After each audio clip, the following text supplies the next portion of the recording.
मेरा आज विषय यही है, चर्च, कलीसिया। आमीन। आज मैं आपसे परमेश्वर के वचन में जाने से पहले मैं कुछ सवाल आपसे पूछना चाहता हूँ। चर्च के साथ आपका अनुभव कैसे रहा है? मैं चाहता हूँ कि आप लोग आपका अनुभव बताएं कि चर्च में आने से या चर्च के साथ आपका अनुभव कैसा है। और एक प्रश्न मैं आपको पूछना चाहता हूँ, चर्च में शामिल होने की आपकी क्या इच्छा है? चर्च में आप आते हो, लेकिन चर्च में आने की उसके पीछे की आपकी इच्छा क्या है? चर्च में शामिल होने की आपकी क्या इच्छा है? और एक आखिरी का प्रश्न है, चर्च में शामिल होने में आपको क्या बाधाएं नजर आती है? क्या समस्या, क्या रुकावटें आप समझते हो कि चर्च में आने के लिए हमारे जीवन में आती है? याद रखना कि बहुत सारे कारण हो सकते हैं, अलग अलग। ठीक है, अभी मैं मेरा आज का विषय है, संदेश है, उसके और मैं मुड़ना चाहूँगा। अगर आप जलती हुई लकड़ी को आग से निकालकर दूसरी तरफ रख दे तो वह जल्दी बुझ जाएगी। आप जानते हो कि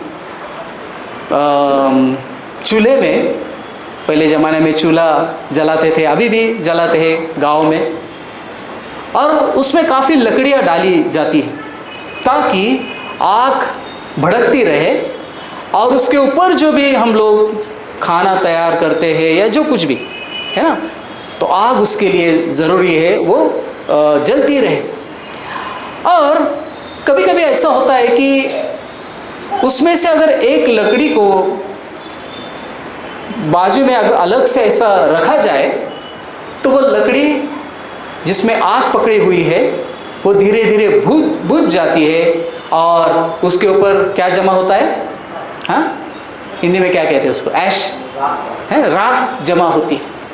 और वो राख उस लकड़ी के अंदर का जो क्या कहती है, आग है, उस आग को वो बुझा देती है ना। अलग अलग प्रकार की जो राख है ना, हमारे जीवन को भी जब हम इकट्ठा आना छोड़ देते हैं या कलीसिया से, चर्च से जब हम दूर होते हैं, अलग थलग पड़ जाते हैं, तो उसी प्रकार से हमारे जीवन में होता है। उसे जलते रहने के लिए दूसरे लकड़ियों के ज़रूरत है ना। साथ में अगर काफ़ी लकड़ियाँ रखी होगी और उसमें आग लगी है तो उन बाकी लकड़ियों के कारण ये लकड़ी भी जल उठती है ना, और अच्छे रीति से आग वहाँ पर भड़कती है। तो याद रखना कि दूसरे एक अकेली लकड़ी को जलने के लिए साथ में और लकड़ियाँ की भी ज़रूरत होती है। उसी तरह अगर हम अकेले हैं तो परमेश्वर के लिए हमारा जोश भी बुझ जाएगा। याद रखना, अगर हम अकेले अलग थलग पड़ गए तो परमेश्वर के लिए हमारे अंदर जो जोश है, परमेश्वर की सेवा करने के लिए, परमेश्वर का काम करने के लिए, परमेश्वर की महिमा करने के लिए, तो धीरे धीरे हमारे अंदर का वो जो जोश है वो क्या हो जाएगा? नष्ट हो जाएगा या बुझ जाएगा। इसलिए सबके साथ इकट्ठा मिलना और परमेश्वर की आराधना करना, उसकी सेवा करना, उसके वचन को सुनना, वो काफ़ी ज़रूरी है। आमीन, प्रेज़ द लॉर्ड। इसके लिए हमें उन लोगों के साथ संगति करनी चाहिए जो परमेश्वर से प्रेम करते हैं। किन लोगों की संगति की ज़रूरत है हमें? जो परमेश्वर से प्रेम करते हैं। दुनिया में हम हफ्ता भर काम करते, बराबर है, सुबह से लेकर शाम तक हम अपने काम में व्यस्त रहते हैं। काफ़ी लोगों से हमारी मुलाकात होती है, काफ़ी लोग हमें मिलते हैं। कभी कभी हम ऑफिस में काम करते हैं, एक जगह पर काम करते हैं, वही लोग हमें बार बार मिलते हैं।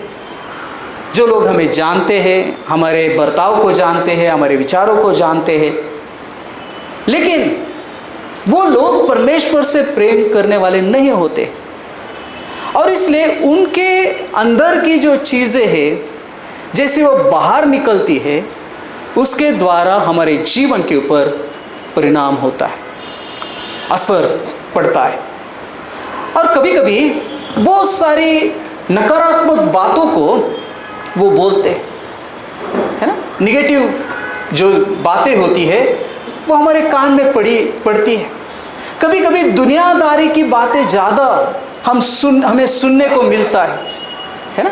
हमने ये लिया, हमने वो लिया, हमारे पास ये है, हमारे पास वो है। घमंड की बातें, गर्व की बातें, है ना।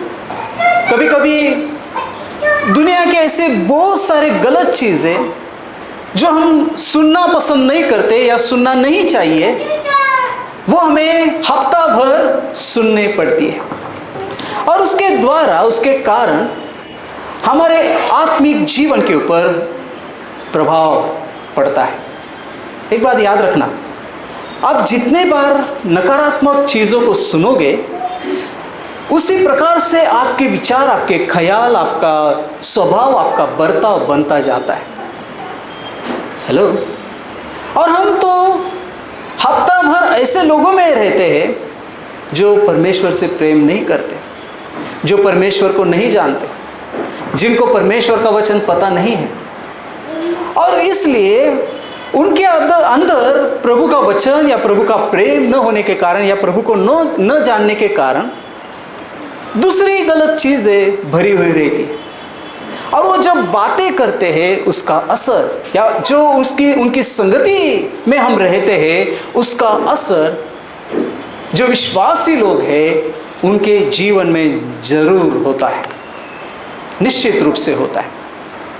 और इसलिए प्रियो, जब हम चर्च में आते हैं, हमें ऐसे लोग मिलते हैं जो परमेश्वर से प्रेम करने वाले हैं, जो परमेश्वर के वचन के अनुसार चलने की इच्छा करने वाले, हालेलुया, जो परमेश्वर की आराधना करने वाले, और उसके द्वारा हमारे अंदर परमेश्वर के लिए प्रेम, परमेश्वर के लिए आस्था, परमेश्वर के लिए वो जो बोझ है, जो सामर्थ है उसके काम करने का, है ना, जोश है, वो फिर एक बार क्या होता है, जग उठता है। हालेलुया। और इसलिए कलीसिया में आने की हमें आवश्यकता है। Praise the Lord. नकारात्मक बातों को जितने अधिक आप सुनोगे, हम परमेश्वर से दूर और दूर और दूर होते जाएंगे। और इसलिए प्रियो, चर्च में आना, संगति में आना काफ़ी महत्व का है। हम जानते हैं कि, है ना, हम पेपर खोलते हैं, न्यूज़ चैनल देखते हैं ना, ब्रेकिंग न्यूज़, सुर्खियाँ, या पेपर में रहता है कि सुर्खियाँ काफ़ी महत्व की। लेकिन स्वर्ग में कौन सी बातें या कौन सी न्यूज़ सुर्खियाँ बटोरती है? विश्वासों की जीवन के बारे में वहाँ पर सुर्खियाँ बटोरी जाती है। हालेलुया। तो याद रखना, स्वर्ग में राजनीति, राजनेता या बड़ा बड़ा फिल्म स्टार, उसकी खबरें नहीं आएगी। लेकिन स्वर्ग में अगर कोई बातें आपको सुनने मिलेगी, सुर्खियाँ बटोरते हुए देखेंगे, तो वो विश्वासियों के बारे में रहेगी। इसलिए कलीसिया परमेश्वर का परिवार है। अभी याद रखना, कलीसिया क्या है, चर्च क्या है? चर्च परमेश्वर का एक परिवार है, एक फैमिली है। चर्च कोई ऑर्गेनाइजेशन नहीं है, चर्च सिर्फ कोई संस्था नहीं है। परमेश्वर जब चर्च की ओर देखता है, कलीसिया की ओर देखता है, वो कलीसिया को अपना परिवार समझता है। हालेलुया। चर्च परमेश्वर का परिवार है, और इसलिए उसका मुखिया होने के नाते, उसका मालिक होने के नाते, परमेश्वर की नज़र, परमेश्वर की दृष्टि हमेशा उसके परिवार के ऊपर होती है। हम जानते हैं कि हम अपने परिवार की चिंता करते हैं, हम अपने परिवार के बारे में बहुत ज़्यादा सोचते हैं, बराबर है? आपके बच्चों के बारे में, उनके भविष्य के बारे में, आपके परिवार के बारे में आप सोचते हो। जो कुछ भी आप करते हो, काम करते हो, परिश्रम करते हो, आपको पूछा जाएगा कि आप क्यों कर रहे हो, तो आपका उत्तर रहेगा शायद कि मेरे परिवार के लिए मैं कर रहा हूँ। है ना? हेलो? तो याद रखना, परमेश्वर का परिवार चर्च है, और इसलिए परमेश्वर पिता अपने परिवार के लिए, उसके मन में काफ़ी प्रेम है। उसके मन, उसका दिल, अगर हृदय अगर कहाँ पर है तो उसके परिवार में है, और उसके परिवार की वो हमेशा चिंता करने वाला परमेश्वर है। हालेलुया! सोचने वाला परमेश्वर है। तो याद रखना, हर कलीसिया को उसे और उसके संदेश को प्रतिबिंबित करना चाहिए। और इसलिए याद रखना कि कलीसिया का काम क्या है? परमेश्वर को और उसके वचनों को प्रतिबिंबित करना। क्या कहते हैं उसको? परावर्तित करना, है ना? उनके जीवन के द्वारा, अपने आचरण के द्वारा, अपने जीवन के द्वारा, अपने बातों के द्वारा, अपने सब काम के द्वारा हम मसीह को ऊंचा उठाएं, यीशु को ऊंचा उठाएं। हमारे जीवन में प्रभु यीशु मसीह लोगों को दिखे, हमारे आचरण में यीशु लोगों को दिखे। Praise the Lord, hallelujah. हमारे आचरण में परमेश्वर का वचन लोग पढ़े, है ना? क्या क्या है? झूठ मत बोलना, चोरी मत करना। अरे ये व्यक्ति चोरी नहीं करता, ये झूठ नहीं बोलता, है ना? अलग अलग प्रकार के। तो ये कहाँ पर पढ़े लोग? हमारे जीवन के द्वारा परमेश्वर का वचन जो है वो परिवर्तित हो जाए। तो ये हमारा कलीसिया का मकसद होना चाहिए। हम सब लोग कलीसिया में आते हैं, चर्च में आते हैं। हमारा आने का मकसद क्या है? प्रभु यीशु मसीह को ऊंचा करना, उसको समझना, जानना, उसके वचन को जानना, समझना, और दुनिया में उसको परावर्तित करना। यह हमारा मकसद है। Praise the Lord, hallelujah. यह कोई इमारत या सभा नहीं। कभी लोगों को ऐसा लगता है कि चर्च मतलब एक बिल्डिंग, इमारत। हम भी इमारत के लिए प्रार्थना करते हैं कि प्रभु हमको एक चर्च का एक बिल्डिंग दे। चर्च के लिए बिल्डिंग हम मांग रहे हैं। हम चर्च नहीं मांग रहे, क्योंकि चर्च क्या है? विश्वासी जन का एक समूह है। चर्च मतलब क्या है? जो विश्वासी लोग हैं, प्रभु यीशु मसीह के ऊपर विश्वास करने वाले, उससे प्रेम करने वाले, उसके वचन के अनुसार चलने वाले, उनका जो समूह होता है, परिवार होता है, वो चर्च है। चर्च कोई बिल्डिंग नहीं है। हाँ, लेकिन चर्च के लिए बिल्डिंग की ज़रूरत है, ऐसा आप कह सकते हो।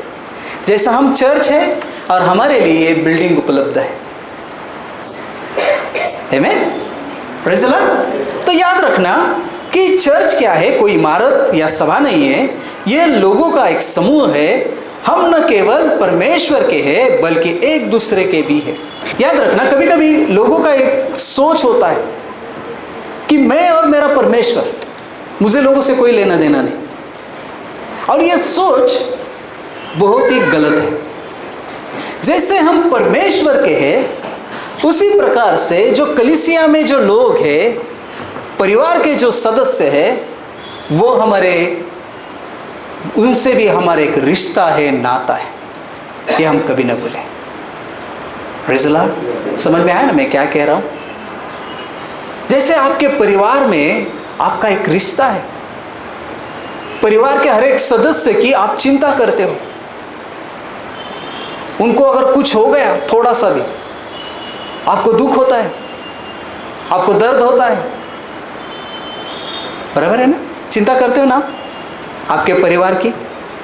तो कलीसिया में भी अगर कोई ऐसा व्यक्ति है जो दुखी है, समस्या में है, दर्द में है, तकलीफ में है, परेशानी में है, तो हम ये नहीं कह सकते कि मेरा और परमेश्वर का रिश्ता अगर ठीक है तो मुझे बाकी लोगों की कोई ज़रूरत नहीं है। आप ऐसे नहीं कह सकते हो, क्योंकि कलीसिया परमेश्वर का परिवार है और हम सब उस परिवार का हिस्सा है। अगर हम परिवार का हिस्सा है तो इसका अर्थ ये होता है कि अगर मेरा परमेश्वर से रिश्ता है तो मेरा एक दूसरे से भी एक रिश्ता बनता है। Hallelujah, praise the Lord. और जब तक आप ये बात नहीं समझते हो तो कलीसिया के बारे में या कलीसिया में आने का जो कारण है वो भी हम नहीं समझ पाएंगे। मैंने शुरुआत में 3-4 प्रश्न आपको पूछे, सही बात है। अभी आप अपने जो उत्तर आपने दिए हैं या फिर जो उत्तर आपके मन में है उसका और इसका मेल सही बैठता है क्या नहीं, आपको सोचना है। हालेलुया। तो एक बात याद रखना, हम ऐसा नहीं सोच सकते कि मैं परमेश्वर का केवल हूँ और दूसरे का नहीं। किसी एक व्यक्ति ने ऐसा कहा कि मैं यीशु मसीह मुझे अच्छा लगता है लेकिन मसीह लोग मुझे अच्छे नहीं लगते। किसी ने ऐसा कहा।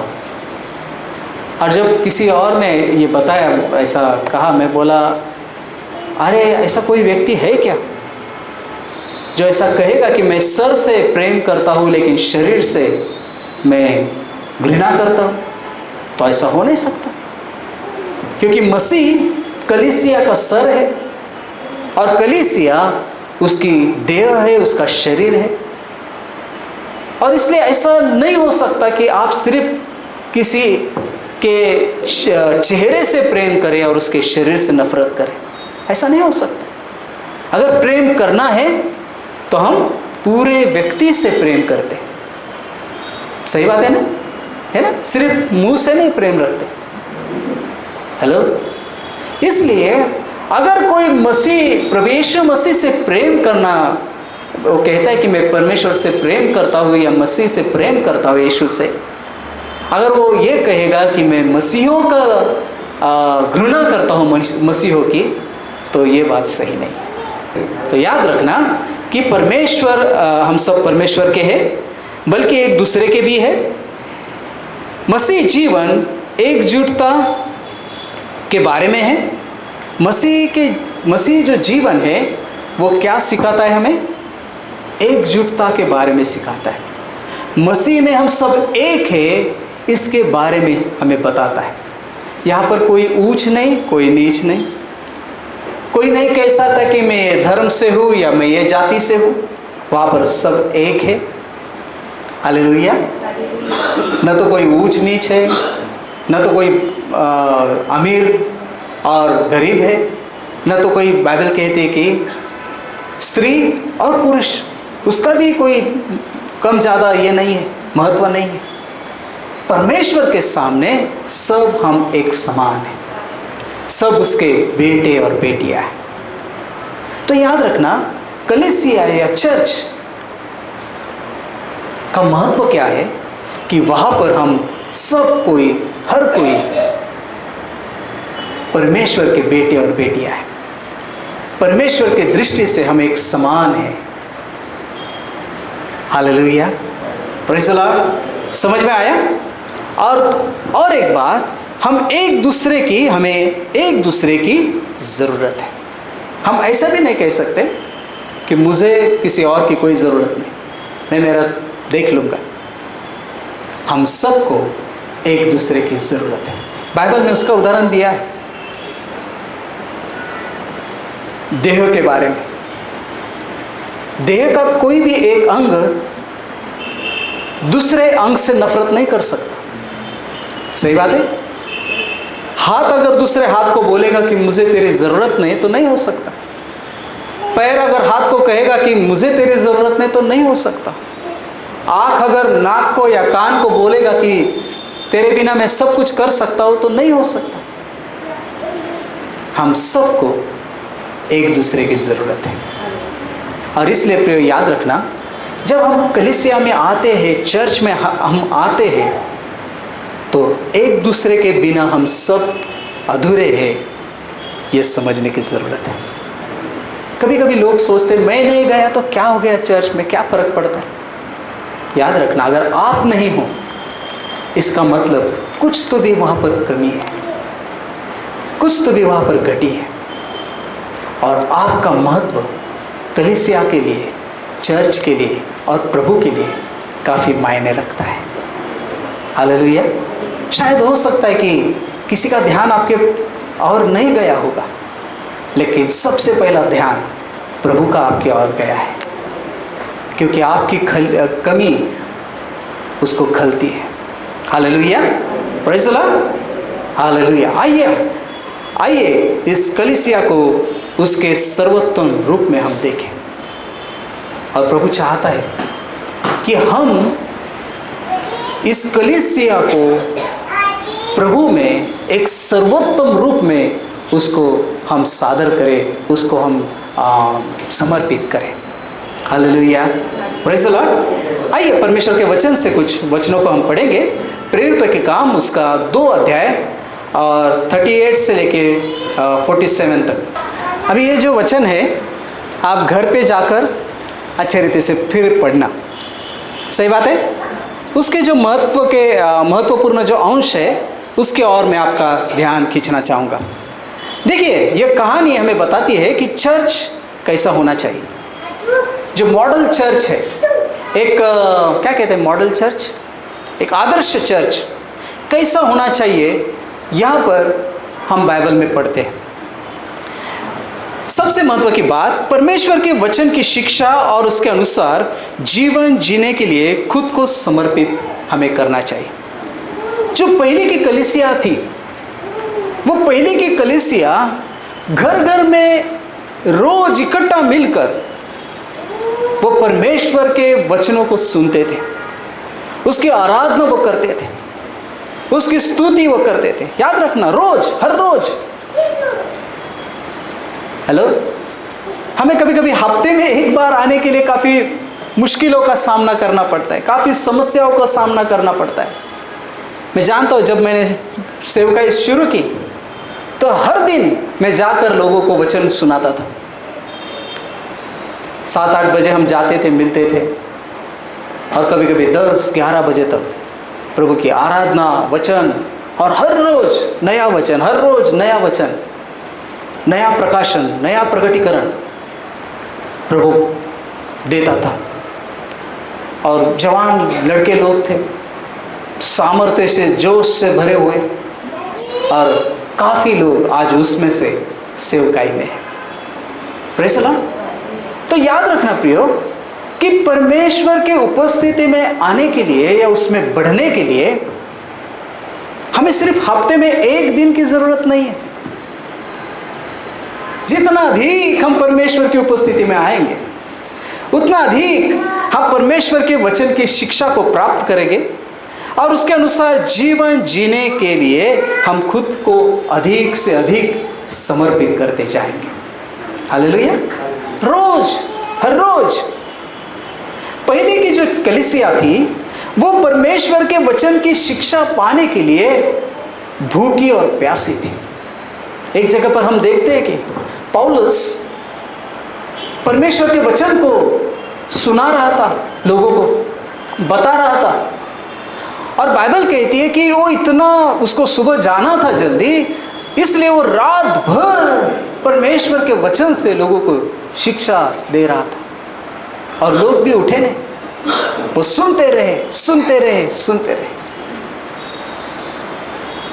और एक रुकावट मैं आपको बोलना चाहता हूँ प्रभु की उपस्थिति में आने के लिए। सबसे महत्व की मोबाइल, जो हमें परमेश्वर की उपस्थिति में आने में रोकता है, शायद बाइबल पढ़ने में रोकता है, शायद प्रार्थना करने में रोकता है, चर्च में आने के लिए रोकता है। इतने कुछ शैतान ने अभी फैसिलिटीज़ मुहैया कराई है कि वो जानता है कि किस प्रकार से हम चर्च आना बंद कर दें। किर्क, आप जानते हो कि उनको अमेरिका में मारा गया। मैंने कल शायद उसकी पत्नी का एक बयान सुना, और उन्होंने बताया लोगों को, अमेरिका को, कि आप सब लोग चर्च की ओर मुड़े, चर्च की ओर जाए। और मैं सुन के काफ़ी आशीषित हुआ। जिस व्यक्ति के जीवन में इतना बड़ा दुख आया, छोटे छोटे बच्चे, जवानी में पति मर गया, उसका खून किया गया, लेकिन फिर भी विश्वास में स्थिर रहे। और आज लाखों करोड़ों लोगों को वो बता रही है, राह दिखा रही है कि आप चर्च में जाएं। कभी कभी परमेश्वर हमारे जीवन में ऐसे दुखों को लाता है, आने देता है, तकलीफ को आने देता है, ताकि हम दूसरों के लिए एक आदर्श बने। हमारे दुख में दूसरा हमारे दुख को देखकर और उस दुख में भी परमेश्वर के लिए जो प्यार हमारे मन में है, हमारे जीवन में है, जो परमेश्वर के लिए हमारे जीवन में जो जोश है, आस्था है, उसको देखकर काफ़ी लोग प्रभु की ओर मुड़े। मैं नहीं जानता किर्क की मौत किस कारण, किसके लिए हुई, या फिर उसके पीछे का मकसद परमेश्वर का क्या था, लेकिन मैं ये बात मानता हूँ कि हर कुछ जो भी कारण होता है, सबके पीछे परमेश्वर की इच्छा होती है, परमेश्वर का मकसद होता है। और ऐसे कुछ भी नहीं घटता है, किसी भी ऐसे ही नहीं होता है ना, लेकिन उसके पीछे परमेश्वर का कोई ना कोई मकसद होता है। तो याद रखना, चर्च, हम जो पहली कलीसिया है, उससे हम सीखते हैं कि वो लोग परमेश्वर की शिक्षा और उसके वचन को अनुसार जीने के लिए वो क्या करते थे, समर्पित थे। उसके शिक्षा पाने के लिए वो जाते थे हर दिन, और उसके वचन को अनुसार चलने के लिए वो समर्पित होते थे। साथ मिलकर शास्त्रों को समझने का और उनका पालन करने का प्रयास करें। ये लोग जो थे, साथ में मिलकर परमेश्वर का जो वचन है उसको समझने की वो प्रयत्न करते थे। हेलो, याद रखना, हम इतने होशियार नहीं है कि जो कुछ भी हम पढ़े हम सब समझ जाए। हमें दूसरों के सहायता की भी ज़रूरत है। और इसलिए बाइबल में लिखा है, परमेश्वर अंश अंश के द्वारा, अलग अलग व्यक्तियों के द्वारा परमेश्वर हमसे बातें करता है। ऐसा नहीं कि मैं बहुत सारा वचन पढ़ा हूँ इसलिए मुझे अभी किसी और से सीखने की ज़रूरत नहीं है, लेकिन हम जब भी इकट्ठा मिलते हैं हम एक दूसरे से सीखते हैं। Hallelujah, praise the Lord. शायद आप नहीं जानते हो, लेकिन मैं आपसे सीखता हूँ। बहुत सारे अलग अलग चीज़ें होती हैं। उस दिन मैं कल्याणी सिस्टर के घर पे गया, उन्होंने एक बात बताई कि उनकी लड़की अश्विनी प्रभु के पास गई, लेकिन फिर भी उन्होंने अपने विश्वास को नहीं खोया। और वो जब मैं घर में गया तो मेरे हृदय में वो बात छूने लगी। कभी कभी हम अपने जीवन में छोटी छोटी चीज़ें होते हैं उसके लिए परेशान होते हैं, कभी कभी निराश होते हैं, लेकिन एक दूसरे के जीवन की ओर हम देखकर समझ सकते हैं कि दूसरे व्यक्ति के जीवन में कितना बड़ा दुख आया, फिर भी उन्होंने प्रभु को नहीं छोड़ा। हम परमेश्वर को धन्यवाद देना चाहिए एक दूसरे के लिए। हालेलुया। चर्च हम क्यों आए? एक दूसरे से सीखने के लिए आए। हम सिर्फ पास्टर से नहीं सीखते, हम एक दूसरे से भी सीखते हैं। हालेलुया। अगर नहीं सीखते तो सीखने की ज़रूरत है। Praise the Lord. पास्टर हो गया मतलब सब समझ में आया है हमको, ऐसा नहीं है। मैं तो ये विश्वास नहीं करता कि इसमें कोई डॉक्टर या प्रॉफिट या कोई होता है, मैं नहीं विश्वास करता, क्योंकि जितना भी हम उसको समझे उतना हमको पता चलता है कि मैं कितना कम हूँ इसमें, मुझे कितना कम मालूम है इसमें। Hello, praise the Lord. आमीन। हमारा ज्ञान बहुत सीमित है। प्रभु के वचन के बारे में बोलो या प्रभु के बारे में बोलो, लेकिन जब हम इकट्ठा मिलते हैं तब हम एक दूसरे से सीखते हैं कि सच में प्रभु ऐसा है। हालेलुया। तो प्रियो, याद रखना कि हमें एक दूसरे से क्या करना है, सीखना है। Praise the Lord. और उसके द्वारा क्या होता है, मजबूत रिश्ता हमारा एक दूसरे से बनता है। कलीसिया में क्या होता है, जब हम आते हैं हम एक दूसरे से सीखते हैं और एक दूसरे से हमारा रिश्ता मजबूती से बनता है।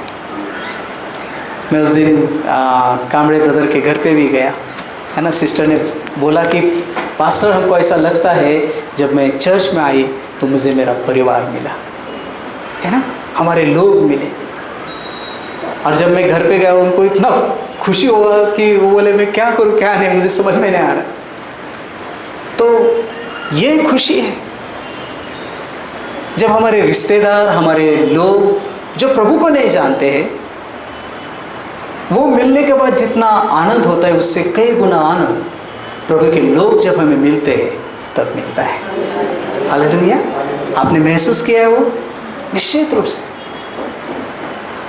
जो प्रभु को नहीं जानते उससे ज़्यादा आनंद जब प्रभु के लोग हमें मिलते हैं, उनके मिलने का जो आनंद है उनके मिलने से वो सबसे अधिक होता है। और इसलिए प्रिय याद रखना कि चर्च जब हम आते हैं, चर्च में हम क्या होता है, हमारा एक दूसरे के साथ एक मजबूत रिश्ता बनता है। सिर्फ स्वभाव में नहीं जाए बल्कि हम एक दूसरे के घरों और जीवन में भी शामिल होते हैं, है ना।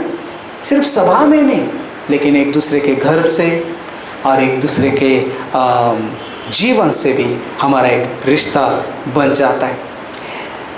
बाइबल कहते हैं कि पहले की जो चर्च था उसमें और एक चीज़ हमें देखने को मिलती है कि वो एक साथ रोटी को तोड़ते थे, एक साथ मिलकर वो खाते थे। Praise the Lord. खाना जो होता है, मैंने काफ़ी लोगों को बारे में इसके बारे में सुना है कि उन्होंने कहा कि हम कहीं पर भी जाए लेकिन रात का खाना हम सब लोग साथ में मिलकर खाते हैं। बाइबल में भी हम देखते हैं कि प्रभु कहता है कि जब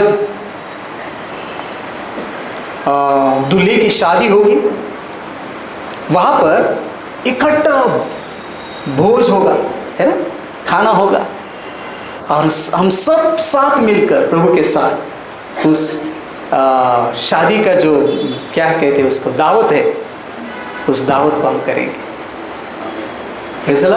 तो खाने का एक महत्व होता है। खाना हमें आनंद देता है, खाना हमें ताकत देता है। एक साथ मिलकर खाना यानी कि हम एक समान हैं आनंद में, ताकत में, है ना, रिश्ते में, इसकी अनुभूति हमें देता है। Praise the Lord. एक दूसरे के सहभागिता का आनंद हमें वहाँ पर मिलता है जब हम एक साथ मिलकर खाते हैं तो। Praise the Lord. हालेलुया। तो वचन कहता है कि एक दूसरे के घर में वो जाकर क्या करते थे, रोटी एक साथ मिलकर तोड़ते थे। वो आनंद की बात है कि हम एक साथ मिलकर प्रभु की मेज को तोड़े और रोटी को खाए, एक साथ खाए और दाखरस का आनंद भी उठाए। और ये क्या है, यीशु मसीह ने जो हमारे लिए त्याग किया है उसके त्याग को हम याद करते हैं। जैसा आज प्रभु का जो भोज है, प्रभु भोज जैसे हम लेते हैं, हम क्या याद करते हैं कि प्रभु ने हमारे लिए कितना बड़ा त्याग किया है। हालेलुया। तो उसकी याद का भी हम स्मरण करते हैं। एक साथ प्रार्थना और आराधना करते हैं। कलीसिया में जब हम इकट्ठा आते हैं एक साथ क्या होता है, प्रार्थना और आराधना होती है। तो याद रखना, एक साथ प्रार्थना हम किस लिए करते हैं, एक दूसरे के लिए करते हैं, एक दूसरे के ज़रूरतों के लिए करते हैं, है ना। जैसे हमने अभी गवाही को सुना कि चर्च ने प्रेयर किए, है ना, काफ़ी लोगों को प्रभु ने चंगाई दी, प्रभु ने सहायता किया। तो प्रार्थना, एक दूसरे की प्रार्थना हमें प्रभु में बनाए रखने के लिए कारण होती है और हमें उठा के चलती है। Praise the Lord. तो याद रखना, प्रार्थना काफ़ी महत्व की है, इसलिए हम भी दूसरों के लिए प्रार्थना करें। आमीन। हर व्यक्ति, मैं उस दिन थर्सडे को मैं बोला कि हमें प्रार्थना करनी ज़रूर है और सब ने प्रार्थना करनी चाहिए, काफ़ी ज़रूरी है। एक दूसरे के लिए प्रार्थना करना सीखो। अगर आप नहीं सीखोगे तो आपके लिए कौन प्रार्थना करेगा, क्योंकि जो जिस नाप से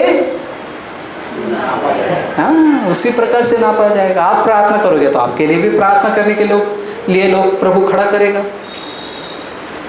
याद रखना, हमेशा प्रार्थना में रहे, एक दूसरे के लिए हमेशा प्रार्थना करें। Praise the Lord. उतना ही नहीं, परमेश्वर के निकट जाओ और उससे उसके मार्ग को सीखो, तब तुम समझ पाओ। इकट्ठा जब हम मिलते हैं तो प्रभु के और समीप हम आते हैं, और क्या होता है, हमें समझ प्राप्त होती है। आगे की बात, एक दूसरे का ख्याल रखें। चर्च क्या है?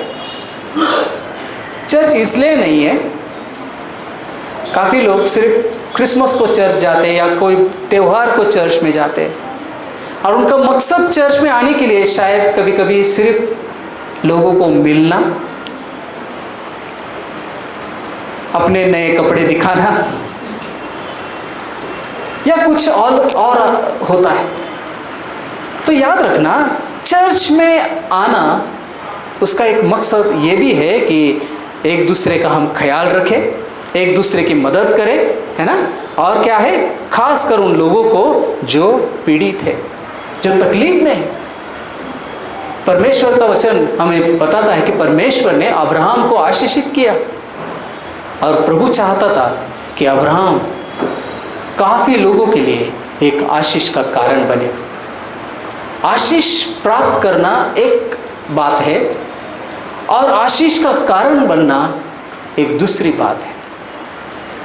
प्रभु ये नहीं चाहता कि आप सिर्फ आशीषों को बटोरते रहें, लेकिन दूसरों के लिए एक आशीष का कारण आप खुद बने। प्रभु ये चाहता है। हालेलुया। मैं किस प्रकार से दूसरे की मदद कर सकता हूँ, ये आपकी सोच होनी चाहिए, क्योंकि अगर आप देते रहोगे तो प्रभु और आपको देता रहेगा, ताकि आप और आशीषित हो जाए और आपके द्वारा बहुत सारे लोग आशीष का कारण बने। Hallelujah, praise the Lord. समझ में आया मैं क्या कह रहा हूँ? हालेलुया। चर्च में आने का और एक मकसद होना चाहिए, वो क्या है? बाहरी लोगों को अंदर लाना। बहुत सारे ऐसे लोग हैं जो आज परमेश्वर से, उसके उपस्थिति से दूर हैं, जिनको प्रभु कौन है पता नहीं है। हम चर्च में क्यों आते हैं?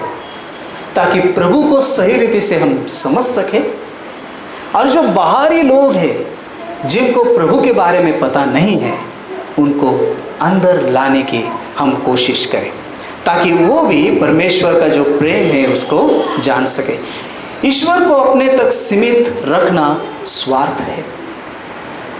अगर आपका उद्धार हुआ है और आप खुशी खुशी जीवन बिता रहे हैं, तो एक स्वार्थीपन का जीवन है। कुछ लोग हमारा देश छोड़ के बाहर गए, उनका मकसद ही वो था। काफ़ी लोग सेवकाई में तो इसलिए आए कि अमेरिका जा सके, इंग्लैंड जा सके, उधर जाके लग्जरियस लाइफ जीने लगे।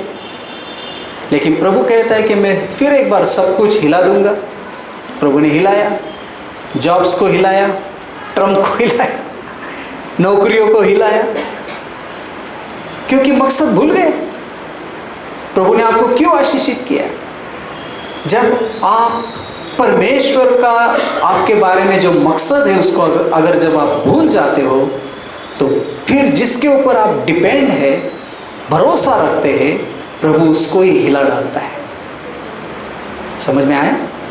इसलिए प्रियो याद रखना, जो कुछ भी प्रभु ने आपको दिया है, किया है आपके लिए, तो उसके पीछे उसका जो मकसद है उसको हम जाने। इसलिए प्रभु को सिर्फ अपने लिए सीमित रखना स्वार्थ है। अगर आपने कभी किसी को प्रभु के बारे में नहीं बताया, आपके विश्वास के बारे में, तो वो स्वार्थ है। अपना विश्वास दूसरे के साथ हम बांटें, उन्हें सभाओं में आमंत्रित हम करें। आमीन। उतना ही नहीं, हार न माने।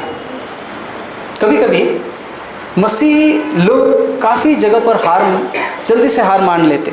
नहीं, जाने दो, नहीं होता है छोड़ देंगे, जाने दो, नहीं होता है उसके पीछे नहीं करेंगे। लेकिन हम हार न माने, क्योंकि हमें ये पता होना चाहिए कि परमेश्वर हमारे साथ है। हालेलुया। आशा न छोड़े ना, होप न छोड़े। लेकिन आशा में बने रहे। Praise the Lord. हार न माने। हर कलीसिया के लोगों का एक समूह है जो परिपूर्ण नहीं है।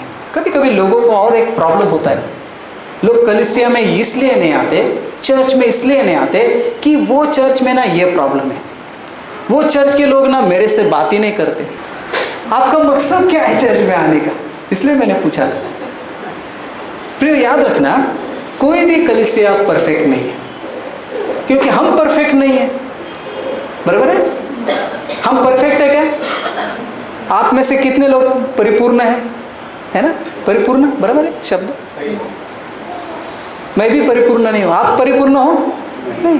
हम सब लोग जीरो है, और हजारों जीरो या 100 जीरो भी एक साथ आए तो जीरो की कीमत कितनी है? जीरो ही है। जब तक उसके पीछे, उसके आगे, पीछे नहीं, उसके आगे कोई एक संख्या नहीं आती, और वो संख्या एक प्रभु यीशु मसीह। हालेलुया। कोई भी चर्च इसलिए परिपूर्ण नहीं है क्योंकि कोई व्यक्ति परिपूर्ण नहीं है। इसलिए परिपूर्ण चर्च ढूंढने की कोशिश करना छोड़ देना चाहिए। सब कलीसिया में कुछ ना कुछ प्रॉब्लम है, कुछ ना कुछ समस्या है, खामियां है, क्योंकि हम सब कोई अधूरे हैं। किसके बिना? परमेश्वर के बिना। और इसलिए जब बाइबल कहती है कि जहां 2 या 3, प्रभु कहता है कि मेरे नाम से इकट्ठा होते हैं, वहां पर मैं हूं। हालेलुया। जब बहुत सारे कलीसिया के लोग जब इकट्ठा होते हैं, जो परिपूर्ण नहीं है, अपूर्ण है, लेकिन जब परिपूर्ण परमेश्वर उनके बीच में होता है, उस जीरो को एकदम से कीमत आ जाती है। हालेलुया। क्योंकि उसके आगे यीशु वो संख्या बनकर रहता है। जीरो की कीमत तभी बढ़ेगी जब प्रभु उनके सामने, उनके बीच में रहता है। हालेलुया। इसलिए प्रियो, हमारे जीवन में प्रभु को प्रथम स्थान देना क्यों जरूरी है? समझ में आया? जीरो के बाद में अगर कोई संख्या या 1 को लगाए तो जीरो को कोई कीमत नहीं रहेगी, लेकिन उस जीरो के आगे अगर 1 को लगाए तो उसकी कीमत बढ़ती है। इसलिए प्रभु आपके जीवन में सबसे ऊंचे स्थान पे होना चाहिए। हम कभी कभी बोलते नहीं, मेरा जॉब महत्व का है, मेरा ये काम महत्व का है, चर्च में जाने से पहले मेरे दोस्त महत्व के हैं, इधर जाना महत्व का है, और इसके कारण हम जीरो ही रहते हमेशा। अगर आप चाहते हो कि आपकी कीमत बढ़े, आप चाहते हो कि आपके जीवन में कोई महत्व रहे, तो प्रभु को आपके जीवन में सबसे पहला स्थान हमें देना सीखना चाहिए। Praise the Lord. हालेलुया। तो इसलिए याद रखना, परिपूर्ण चर्च ढूंढने की कोशिश मत करो। परिपूर्ण चर्च ढूंढते ढूंढते लोग बंदर बन गए। यहाँ से वहाँ, यहाँ से वहाँ, उड़ी मारते मारते कब बंदर में परिवर्तित हो गए पता नहीं। फिर सब में प्रॉब्लम ढूंढते रहे, 1 साल इधर, 2 साल उधर, और प्रॉब्लम। तो याद रखना, ऐसा नहीं हो सकता। और इसलिए ये समझना ज़रूरी है कि कोई भी परिपूर्ण नहीं है, और जो कोई परिपूर्ण चर्च ढूंढता है उसने खुद कन्फेस करना चाहिए कि वो परिपूर्ण है या नहीं। पहले वो देखना चाहिए कि मैं परिपूर्ण हूँ। अगर तू परिपूर्ण है तो ही परिपूर्ण चर्च को ढूंढो, और परिपूर्ण चर्च को अगर ढूंढना है तो डायरेक्टली स्वर्ग में जाना पड़ेगा, क्योंकि वही परिपूर्ण चर्च है। हेलो, समझ में आया? कुछ लोगों को नहीं आया। यीशु से जुड़े रहे, वह हमें अनुग्रह प्रदान करते हैं। वह चाहते हैं कि हम समस्या का नहीं बल्कि समाधान का हिस्सा बने। बहुत सारे लोग समस्या का क्या करते हैं, समस्या बनते हैं, लेकिन समस्या का वो समाधान नहीं बनते। वो प्रॉब्लम, जहाँ पर जाएंगे समस्या पैदा करेंगे। लेकिन प्रभु ने हमें समस्या पैदा करने के लिए नहीं, लेकिन समस्या का समाधान करने के लिए प्रभु चाहता है कि हम चर्च में आए। ठीक है, ये प्रॉब्लम है, हम देखेंगे हम इसको किस रीति से हल कर सकते हैं। चलो इसके जीवन में यह समस्या है, चलो हम देखेंगे इसके प्रॉब्लम से हम इसको कैसा उठा सकेंगे। और इसलिए हमें क्या करना है, दूसरों के बारे में बोलना नहीं है, लेकिन दूसरों की समस्या में उनका समाधान हम कैसे ढूंढ निकाले उसको देखना है। हालेलुया। अब फिर एक बार वही प्रश्न, चर्च के साथ आपका अनुभव कैसा रहा? आप खुद को अभी वो उसका उत्तर आप खुद अपने आप को देना कि मेरा चर्च के साथ अनुभव कैसा रहा। आप इतने साल चर्च में गए, जाते रहे, आपका व्यक्तिगत अनुभव चर्च के साथ कैसा है? चर्च में शामिल होने की आपकी क्या इच्छा है? फिर एक बार वही प्रश्न को मैं दोहराता, उसका उत्तर आप मुझे मत दो, आप खुद ढूंढो कि आप किस मकसद से चर्च में आते हो, आपकी उसके पीछे या उसमें शामिल होने के बारे में आपकी मनीषा क्या है, आपकी इच्छा क्या है। चर्च में शामिल होने में आपको क्या बाधाएं नजर आती है? चर्च में जब आप आते हो कौन सी चीज़ें, कभी कभी लोग हमारे जीवन में बाधा बनते हैं, क्योंकि हम देखते हैं कि ये व्यक्ति ऐसा है, वो व्यक्ति वैसा है, वो व्यक्ति वैसा है, इसलिए मैं चर्च नहीं जाऊंगा। ये भी होता है बहुत सारे लोगों को। फिर याद रखना, मैं पहले भी कह चुका, अभी भी कहता हूँ, हम कोई भी परिपूर्ण नहीं है। आमीन। परिपूर्ण सिर्फ एक है और वो है प्रभु यीशु मसीह। हम सबको उसकी ओर देखकर आगे बढ़ना है, उससे सीखकर आगे बढ़ना है। हालेलुया। कोई भी परिपूर्ण नहीं, मैं भी नहीं। शायद हो सकता है कि मेरे जीवन में भी आपको खामियां या प्रॉब्लम्स दिखाई पड़े, इसलिए मेरे और भी मत देखकर चलो, यीशु की ओर देखकर चलो। हालेलुया। तो याद रखना, कभी कभी हमारे जीवन में दूसरे लोग होते हैं जो हमारे लिए एक रुकावट का कारण बनते हैं, लेकिन हम वो न बनने दें, क्योंकि सब तरफ रुकावटें रहेगी, सब तरफ ऐसे लोग रहेंगे जो आपके लिए एक रुकावट का कारण आपको दिखते हो। आमीन। Praise the Lord. कलीसिया और एक दूसरे के मदद करने के बारे में ज़्यादा हम सीखें कि हम किस रीति से कलीसिया को और एक दूसरे को हम मदद करें। एक और एक वचन को पढ़ेंगे, प्रेरितों के काम 10 अध्याय 24 और 25 वचन।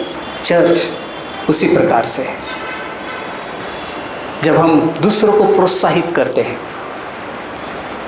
हमारे साथ लेकर आगे बढ़ते हैं, तो हम एक साथ बड़ी लंबी दूरी हम तय कर सकते हैं। हालेलुया। चर्च के बारे में आज थोड़ी सी बातें मैंने बताई, उससे भी बहुत अधिक हैं, लेकिन थोड़ी बातें मैंने आपसे कही, और ये कहने का कारण यही था कि चर्च का महत्व हम समझें। हम में से कितने लोग जो आज पीछे रह गए हैं, बैकस्लाइड हुए हैं, उनको प्रोत्साहित करते हैं। कभी कभी हम सिर्फ उनको नाम रखते, तो ऐसा है, तो वैसा है, तो ये तेरी कुछ उन्नति नहीं होगी, ऐसा नहीं होगा, ऐसा मत कहो। उनको प्रोत्साहित करो प्रभु के साथ बढ़ने के लिए, एक साथ विश्वासियों के साथ आगे बढ़ने के लिए प्रोत्साहित करो। वो क्या नहीं कर सकता ये बोलने के बजाय वो क्या कुछ कर सकता है उनको बताओ, ताकि वो प्रोत्साहित होकर हम सबके साथ प्रभु में आगे बढ़ते चले। यह है चर्च। Praise the Lord. हम लोग चर्च में क्यों आते हैं? आपने इस प्रश्न का उत्तर खुद ढूंढना है और उसका उत्तर आपने खुद देना है। अगर सही उत्तर आपने सोचा, ढूंढा, तो निश्चित रूप से चर्च का मतलब आप सही रीति से जान गए हो, और परमेश्वर की चर्च के बारे में क्या इच्छा है, अपेक्षा है, वो भी आप समझ जाओगे। Praise the Lord.